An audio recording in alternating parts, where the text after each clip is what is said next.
ఒక కార్పొరేట్లో సీనియర్ మేనేజర్గా చేస్తా కూడా దేవుని ఆత్మల భారం కలిగి దేవుని యందు బలంగా వాడబడుతున్నారు. మనం కూడా వెళ్ళలేనటువంటి అవుట్ రీచ్కి వెళ్ళి అనేక మంది అన్యుల మధ్య మంచి అంటే రిస్క్ తీసుకొని కూడా తను దేవుని గురించి తను చేసేటువంటి సేవని మేము ఎంతగానో అభినందిస్తున్నాము.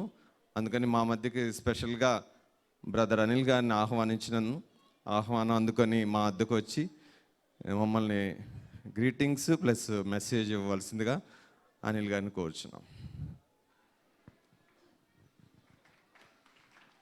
ఈ మధ్యకాలంలో ఇంత త్వరగా ఎర్లీగా క్రిస్మస్ ప్రోగ్రామ్ స్టార్ట్ అవడం ఇదే అనుకుంటా కదండి. 7:30, 8 అయ్యేదాకా స్టార్ట్ అవ్వు, నైట్ లేట్గా వెళ్తూ ఉంటాయి. బట్ దేవుని యొక్క మహాకృపను బట్టి చాలా ఎర్లీగా స్టార్ట్ చేస్తాను. అందుని బట్టి దేవునికి వందనాలు చెల్లిస్తున్నాను. చక్కటి పిల్లల డ్యాన్సెస్, అలాగే దేవుని మహిమపరుస్తూ చెప్పినటువంటి ప్రతి విషయాన్ని బట్టి కూడా దేవునికి వందనాలు చెల్లిస్తూ ఉన్నాను. ఈ కొన్ని గృహాలు దేవుని యొక్క రాజ్యభాగం కలిగి దేవుని పట్ల చక్కటి ఆశను కలిగి దేవుని మాటలు వినాలని, దేవుని మాటలు వినిపించాలని కలిగినటువంటి చక్కటి ఉద్దేశానికై దేవునికి వందనాలు చెల్లిస్తున్నాను. దయచేసి కొద్దిసేపు మనం నిశ్శబ్దంగా ఉందాం, దేవుని మాటలు విందాం. దేవుని మాటలు సజీవమైనవి, మన ఆత్మలను బలపరిచేవి, మన ఆత్మీయ జీవితాలకు ఎంతో మేలుకరమైనవి. యేసు ప్రభువు సుమారు 2000 సంవత్సరాల క్రితము ఈ లోకానికి వచ్చాడు. ఆయన ఎప్పుడు ఎగ్జాక్ట్గా వచ్చాడు అనేది ప్రాముఖ్యమైన విషయం కాదు, కానీ చరిత్ర మనకు చాలా స్పష్టంగా చెప్పే విషయం ఏంటంటే ఆయన ఈ లోకానికి వచ్చాడు. దాంట్లో ఎటువంటి సందేహం లేదు. కాబట్టి హిస్టారికల్గా మనం బిఫోర్ క్రైస్ట్ అనే దాన్ని మనం వాడతాం. అంటే క్రీస్తు రాకముందు జరిగిన విషయాలని మనం కొన్ని విషయాలు మాట్లాడుతూ ఉంటాం. వాస్తవానికి యేసు ప్రభు ఇంచుమించు 2000 సంవత్సరాల క్రితం ఈ లోకానికి వచ్చినప్పుడు ఒక ప్రత్యేకత ఎప్పుడు అనే దాన్ని మనము ఒకవేళ క్వశ్చన్గా పెట్టుకుని ఆన్సర్ చేయాలి అని అనుకుంటే దేవుని వాక్యము స్పష్టమైన విధంగా చెప్తా ఉంది. ఏంటి అంటే కాలము సంపూర్ణమైనప్పుడు దేవుడు ఆయన కుమారుణ్ణి ఈ లోకానికి పంపెను. ఎప్పుడు కాలము సంపూర్ణమైంది, ఏ కాలము సంపూర్ణమైంది అనే విషయాన్ని మనం ఆలోచించినట్లయితే ఈ లోకంలో మనిషి తన భాగాన్ని తన మోసుకోలేక, తన జీవిత విధానాన్ని బట్టి, తన నడవడికను బట్టి కలిగినటువంటి ఆ భాగము తను మోసుకోలేని సమయము పరిపూర్ణమైనప్పుడు మమ్మల్ని ఎవరన్నా కాపాడతాగా, ఈ భాగం నుంచి మమ్మల్ని విడిపిస్తాగా, మమ్మల్ని రక్షిస్తాగా అని సమస్త మానవాళి ఎదుగు చూస్తున్నటువంటి సమయము పరిపూర్ణమైనప్పుడు ఈ లోకంలో గ్రీకు భాష అత్యంత ప్రాధాన్యమైనదిగా, లిపిని సృష్టించినదిగా, అనేకులకు విరివిగా పంచిపెట్టబడినటువంటి భాష ఏర్పడిన కాలము సంపూర్ణమైనప్పుడు, ఇవన్నీ సంపూర్ణమైనప్పుడు మనిషికి ఒక అవసరత ఉంది. ఒక రక్షకుడు కావాలి, మా భాగం నుంచి మనల్ని విడిపించే ఒక వ్యక్తి కావాలి, అది దేవుడై ఉండాలి అని ఆలోచించినప్పుడు దేవుడు తన కుమారుణ్ణి ఈ లోకానికి పంపాడు. కాలము సంపూర్ణమైనప్పుడు ఆయన తన కుమారుణ్ణి ఈ లోకానికి పంపాడు. అయితే ఆయన ఈ లోకానికి వచ్చినప్పుడు ఆయన ఈ లోకంలో ఉన్నటువంటి బలహీనలను, లేకపోతే భాగం మోస్తున్న వారిని, లేకపోతే తప్పు చేస్తున్న వారిని, ఇంకొకరిని శిక్షించడానికి ఆయన ఈ లోకానికి రాలేదు. కానీ దేవుడు సమస్త మానవాల్ని రక్షించడానికి ఈ లోకానికి వచ్చాడు. ఆయన సజీవుడైన దేవుడు, ఆయన ఆదియు అంతమైన దేవుడు, ఆది సంభూతుడైన దేవుడు. ఆయన ఎల్లప్పుడూ ఉన్నవాడు. సుమారు 2000 సంవత్సరాల క్రితం ఆయన ఈ భూలోకానికి వచ్చాడు, కానీ ఆయన ఆది నుంచి అంతం వరకు ఉన్న ప్రభువైనాడు. అయితే యేసు ప్రభువు ఈ లోకంలోనికి వస్తూ ఉన్నప్పుడు, వచ్చే ముందు సుమారు 700 సంవత్సరాల క్రితము యెషయా అనే ఒక ప్రవక్త ఒక ప్రవచనాన్ని చెప్పాడు. ఈ సాయంకాల సమయము కొద్ది నిమిషాలు ఆ ప్రవచనం ఏమిటి, దాని యొక్క అర్థము ఏమిటి అనే విషయాన్ని మనం గ్రహించడానికి ప్రయత్నం చేద్దాం. యెషయా గ్రంథంలో ఈ ప్రవచనము చాలా స్పష్టంగా వ్రాయబడి ఉంది. యెషయా గ్రంథము 9వ అధ్యాయము 6వ వచనము. ఏమిటండి ఈ ప్రవచనము అంటే, ఏలయనగా మనకు శిశువు పుట్టెను, మనకు కుమారుడు అనుగ్రహింపబడెను, ఆయన మీద రాజ్య భాగముండును. ఆయన ఆశ్చర్యకరుడు, ఆలోచనకర్త, బలవంతుడగు దేవుడు, నిత్యుడగు తండ్రి, సమాధానకర్తయగు అధిపతి అని ఆయనకు పేరు పెట్టబడుతుంది. ఏ వ్యక్తి అయినా ఈ లోకానికి వచ్చిన తర్వాత, లేకపోతే తల్లి గర్భములో ఉన్నప్పుడు పేరు పెట్టుకుంటారు. పలానా పేరు పెడితే బాగుంటుంది, పలానా అనుకుంటే బాగుంటుంది, లేకపోతే తండ్రి పేరు తల్లి పేరు కలిసి పెడితే బాగుంటుంది అని అనుకుంటారు. కానీ 700 సంవత్సరాల క్రితము యెషయా భక్తుడు, ప్రవక్త దేవునిని గూర్చినటువంటి స్పష్టమైనటువంటి గుణగణాలను, ఆయన ఎటువంటి వాడై ఉన్నాడనే విషయాన్ని చాలా స్పష్టంగా చెప్తా ఉన్నాడు. ఏలయనగా మనకు శిశువు పుట్టెను. దేవాది దేవుడు సర్వ సృష్టికర్త ఈ లోకానికి మానవ రూపిగా రావడానికి ఇష్టపడ్డాడు. అందుకే మనకు శిశువు పుట్టెను అనే విషయం అక్కడ రాయబడి ఉంది. ఆయన తన మహిమను విడిచి, దేవుని యొక్క ఉన్నతమైన స్థానాన్ని విడిచి, వినయముతో విధేయతతో మానవాళి యొక్క భాగమును తొలగించటానికి, ఈ లోకంలో మనిషి తన జీవితాన్ని తను పరిపాలించుకోలేని ఆ బలహీనతను గ్రహించిన వాడై దేవుడి లోకానికి రావడానికి ఇష్టపడ్డాడు. ఆయన ఎలా వచ్చాడండి? మానవ రూపిగా ఈ లోకానికి ఆయన వచ్చాడు. మనిషిగా నీ వలే నా వలే ఆయన ఈ లోకంలో సంచరించాడు. సుమారు 33.5 సంవత్సరాలు ఆయన ప్రతి శ్రమను అనుభవించాడు. మనం ఏ రీతిగా అయితే మన జీవిత ప్రయాణాన్ని కొనసాగిస్తున్నామో, జీవిత విధానాన్ని కొనసాగిస్తున్నామో, ఆ కాలంలో ఆయన కూడా ఆయన జీవిత విధానాన్ని కొనసాగించాడు.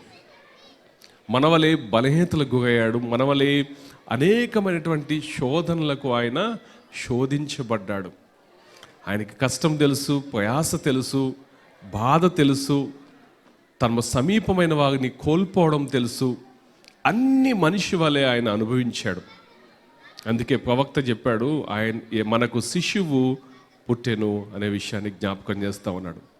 రెండవదిగా మనకు కుమారుడు అనుగ్రహింపబడెను. అనుగ్రహింపబడడం అనేది ఇట్స్ డివైన్ అండి, దైవికమైనది. దేవుడు అనుగ్రహించినటువంటి కుమారుడు ఈ లోకానికి వచ్చాడు. దానికోసం దేవుడు ఎంచుకున్న మార్గము కన్యకైన మగడను ఆయన ఎంచుకున్నాడు. దయాప్రాప్తుగా నీకు శుభము, ప్రభువు నీకు తోడైనాడని ఒక కన్యకను ఆయన ఎంచుకొని పరిశుద్ధాత్మ ద్వారా గర్భము ధరించి నీవు కుమారుని కంటావు. ఆ కుమారునికి యేసు అని పేరు పెట్టబడుతుంది. తన ప్రజలను వారి పాపముల నుండి ఆయన విడిపించును. ఎటువంటి భాగాన్నైతే సమస్త మానవాళి మోస్తుందో, ఎటువంటి పాపపు భాగాన్నైతే సమస్త మానవాళి మోస్తుందో, దాని నుంచి విడిపించడానికి కుమారుడు మనకు అనుగ్రహింపబడ్డాడు అనే విషయాన్ని జ్ఞాపకం చేస్తూ ఉంది. ప్రయాసపడి భాగం మోసుకుంటున్న సమస్త జనులాగా నా ఎద్దుకు రండి, నేను మీకు విశ్రాంతి కలుగజేస్తానని ప్రభువు స్వయంగా చెప్పారు. ఆయన సన్నిధికి మనం వచ్చినప్పుడు మన భాగం అంతటినీ ఆయన మీద వేసుకుని ఆయన యొక్క శాంతిని మనకు అనుగ్రహించడానికి ఆయన సిద్ధంగా ఉన్నాడు.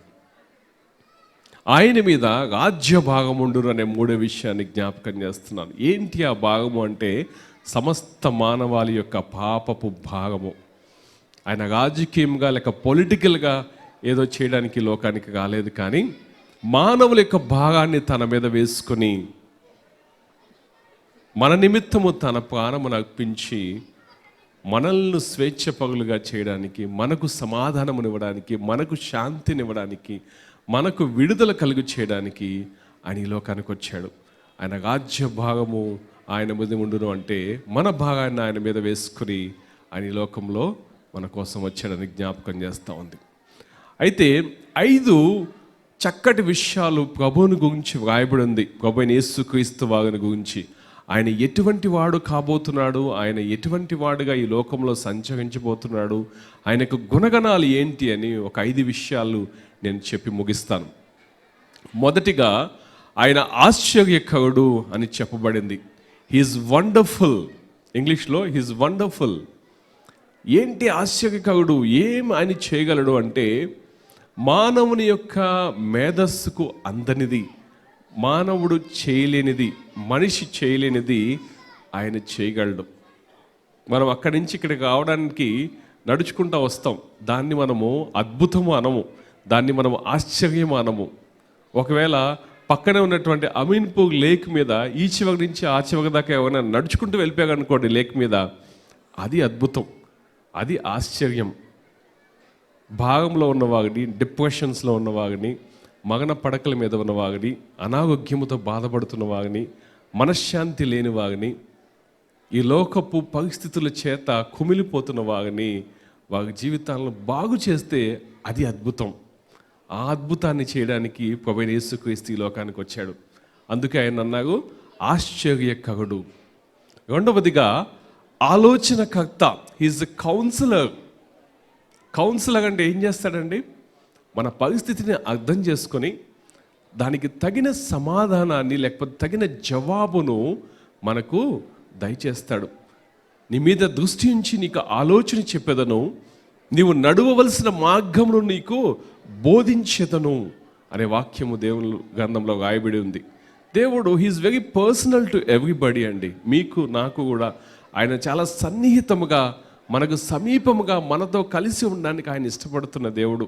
అందుకే ఆయనకు ఇవ్వబడిన పేరేంటో తెలుసా? He's Emmanuel God. ఆయన ఇమానుయేలు దేవుడై ఉన్నాడు. గాడ్ విత్ అస్, దేవుడు మనకు తోడని అర్థము, దేవుడు నాకు తోడని అర్థము. ఆయన మనకు సమీపంగా ఉండటానికి, మన మీద దృష్టి ఉంచి మనకు ఆలోచన చెప్పడానికి ఆయన ఇష్టపడుతున్న దేవుడు. నేటి కాలంలో అనేక ఆర్గనైజేషన్స్లో ఒక separate employee division, employee assistance division అని ఉంటుందండి. ఏంటి ఈ డివిజన్ చేసేది పని అంటే, ఆర్థికంగా వారికి ఉన్నటువంటి వనరులను సరిగా బ్యాలెన్స్ చేసుకోక చాలామంది అప్పుల్లో పడతా ఉన్నారు ఈ కాలంలో. లేకపోతే ఇంకొక డిప్రెషన్స్లోనికి వెళ్ళిపోతూ ఉన్నారు. వారి కుటుంబ వ్యవస్థను బట్టి, వారి కుటుంబ పరిస్థితులను బట్టి, వారు ఈ లోకపు ప్రయాణంలో వెళ్తున్న అనేక స్థితిగతులను బట్టి బలహీనమైన స్థితిలోనికి వెళ్ళిపోతూ ఉన్నారు. దానికోసం ఆర్గనైజేషన్స్ ఏం చేస్తున్నాయి తెలుసా? ఎంప్లాయీ అసిస్టెన్స్ ప్రోగ్రామ్ అని పెడుతున్నాయి. ఏం చేస్తారండి అంటే, వీళ్ళు కాన్ఫిడెన్షియల్గా ఆ వ్యక్తితో మాట్లాడి, ఆ వ్యక్తితో మాట్లాడిన విషయాలు ఎక్కడ చెప్పకుండా ఆ వ్యక్తికి కావాల్సిన సలహా ఇస్తారు, ఆ వ్యక్తికి కావాల్సినటువంటి ఒక జవాబును ఇవ్వడానికి ప్రయత్నం చేస్తారు. That is what counselling. మరి యేసు ప్రభువు ఈజ్ ఆలోచనకర్త. ఆయన కౌన్సిలర్గా ఉండడానికి ఇష్టపడుతున్నాడు. వ్యక్తిగతముగా ప్రతి ఒక్కరికి కూడా ఆయన కౌన్సిలర్గా ఉండడానికి, ఆయన కౌన్సిల్ చేయడానికి, మీ జీవితపు పరిస్థితిని సరి చేయడానికి ఆయన ఇష్టపడుతున్న దేవుడిగా ఉన్నాడు. మూడవదిగా ఆయన బలవంతుడైన దేవునిగా ఉన్నాడు. ఆయన బలమునకు మితి లేదండి. మనుష్యులకు ఏది సాధ్యమో దేవునికి, ఏది అసాధ్యమో దేవునికి అది సాధ్యం అనే విషయాన్ని జ్ఞాపకం చేస్తున్నాను. ఆయన లాజరు చనిపోయి సమాధి చేయబడిన తర్వాత 3 రోజుల తర్వాత, 4 రోజుల తర్వాత ఆ సమాధి దగ్గరికి వెళ్ళి ఆయన అంటున్న విషయం ఏంటి తెలుసా? నీవు నన్ను నమ్మిన ఎడల నీవు దేవుని మహిమను చూతువు అనే విషయాన్ని జ్ఞాపకం చేస్తూ ఉన్నాడు. మనుషులకి ఇది అసాధ్యమేమో, కానీ దేవునికి సమస్తము సాధ్యము. ఆయన బలవంతుడైన దేవుడు, ఆయనకు అసాధ్యమైనది ఏదియూ లేదు. ఈ లోకంలో మనము అనేక సందర్భాల్లో అనేక మందిని ఆశ్రయిస్తూ ఉంటాం. ఒక్కొక్క పనికి ఒక్కొక్క వ్యక్తి మీద ఆధారపడతా ఉంటాం. వారు మనకు బలమైన వ్యక్తులుగా లేకపోతే ఒక సహాయముగా ఉన్నారని మనం ఆశపడతా ఉంటాం. అయితే దేవుడు జ్ఞాపకం చేస్తున్నాడు, ప్రభువైన యేసుక్రీస్తు బలవంతుడైన దేవుడు, మన ప్రతి కెపాసిటీని మించినటువంటి దేవుడుగా ఆయన ఉన్నాడు. దేవుని వాక్యం సెలవిస్తూ ఉంది, ఈ లోకంలో ఉన్నవాని కంటే మనలో ఉన్నవాడు బలవంతుడు, ఆయన గొప్పవాడు అనే విషయాన్ని జ్ఞాపకం చేస్తూ ఉంది. 4వదిగా ఆయన నిత్యుడగు తండ్రి, హిజ్ ఎవర్లాస్టింగ్ ఫాదర్. ఏంటి నిత్యుడగు తండ్రి అంటే, ఆయన బిడ్డలమైన మనకు, ఆయన కుమార్తె కుమారులమైన మనకు కావలసినటువంటి సమస్తాన్ని సమకూర్చి మనకు కావలసిన ప్రతి అవస్థను తీర్చడానికి ఆయన సంసిద్ధుడుగా ఉన్నటువంటి నిత్యుడగు తండ్రి. ప్రప్రథమముగా నీకు నాకు కావాల్సింది ఏంటి అంటే మనశ్శాంతి, సమాధానము, సంతోషము. ఈ లోకంలో మనం జీవించే దినాలన్నీ కూడా ఆశీర్వాదకరమైన దినాలుగా ఉండాలని ప్రతి ఒక్కరు ఆశిస్తారు. ఆశిస్తామా లేదా అండి? ఆశిస్తామా? మన జీవితాలు సమాధానంతో ఉండాలి, నెమ్మదితో ఉండాలని ఆశిస్తామా? కదా. తండ్రి మాత్రమే దాన్ని అర్థం చేసుకుని మనకు దయచేయగలడు. నిత్యుడగు తండ్రి ఆయన భూమి పునాది వేయబడక ముందు ఉన్నవాడు. మనము మరణించిన తర్వాత కూడా నిత్య జీవములో ఉండే తండ్రి, నిత్యుడగు తండ్రిగా ఆయన ఉన్నాడు. వీటన్నిటికంటే అధికముగా ఆయనకి ఇవ్వబడిన మరి యొక్క చక్కటి పేరు ఏంటి అంటే ఆయన సమాధానకర్తయగు అధిపతి. ఏంటండి ఈ సమాధానము? నేటి దినాల్లో ప్రతి వ్యక్తి కూడా ఎంత సంపాదించుకున్నా, ఉద్యోగరీత్యా, వ్యాపారరీత్యా, లేకపోతే ఇంకొకటి ఆస్తులు అంతస్తులు ఏమి సంపాదించుకున్నా మనిషిలో లేనిది ఏంటి అంటే ఈ సమాధానము, ఈ నెమ్మది లేదు. సంపాదన ఎక్కువైతే నా సంపాదన ఎవడు దోచుకెళ్ళిపోతాడో దాన్ని ఎట్లా కాపాడుకోవాలనే నెమ్మది లేని పరిస్థితి. ఒకవేళ ఏమీ లేని పరిస్థితి అయితే రేపు ఎలా గడుస్తుందో అనే పరిస్థితి కదా. అటు ఇటు కాకుండా ఉన్న మధ్యతరగతి వారైతే వారికి ఇంకొక టెన్షను, మన జీవితాల్లో ఇంకా ముందుకు ఎలా వెళ్ళాలి అనే సమాధానం లేని పరిస్థితి. ఉన్నదానిలో సంతోషపడము, కంటెంట్మెంట్ కలిగి ఉండడము, దాన్ని సరిపడా మనం అర్థం చేసుకుని జీవించగలిగే సమాధానాన్ని దేవుడు మనకు అనుగ్రహిస్తాడని జ్ఞాపకం చేస్తూ ఉంది. ఆయన సమాధానమునకు కర్త, ఆయన అధిపతి ఉన్నాడు. He is the peace maker. అందుకే ఫిలిప్పీలకు రాసిన పత్రిక 4వ అధ్యాయం 7వ వచనం ఉంటుంది కదా, ఆయన సమస్త జ్ఞానమునకు మించిన దేవుని సమాధానమును మనకు అనుగ్రహిస్తాడు. ఈ సాయంకాల సమయంలో నా జీవితంలో కూడా దేవుడు సమాధానాన్ని అనుగ్రహిస్తాడా?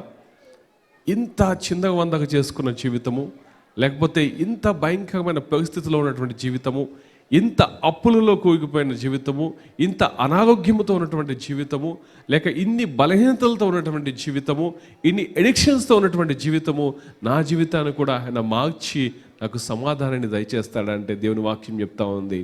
ఆయన సమస్త జ్ఞానమునకు మించినటువంటి సమాధానాన్ని మనకు అనుగ్రహిస్తాడు. లాజికల్గా మనం క్వశ్చన్ చేయొచ్చు, రీజనింగ్ చేయొచ్చు, నా జీవితం కూడా ఎట్లా బాగుపడుతుందండి అని. కానీ ఆయన అంటున్నాడు, నీ హృదయాన్ని నా కోసం నీవు తెగిస్తే ఆ సమాధానాన్ని ఇవ్వడానికి నేను సిద్ధంగా ఉన్నాను.